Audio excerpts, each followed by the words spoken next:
মাশরাফি বিন মুর্তজা বাংলাদেশের প্রখ্যাত ক্রিকেটার এবং সাবেক অধিনায়ক। তার ক্যারিয়ার জুড়ে বহুবার ইনজুরির শিকার হয়েছেন।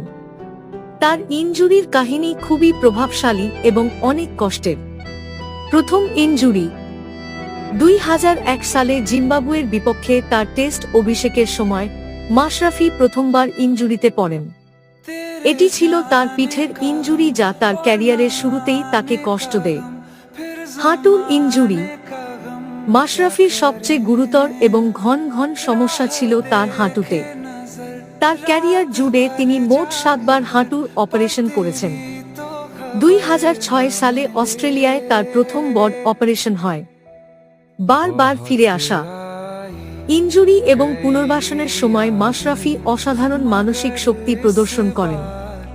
প্রতিবার ইনজুরির পরেও তিনি মাঠে ফিরে আসেন এবং দলের জন্য নিজের সেরাটা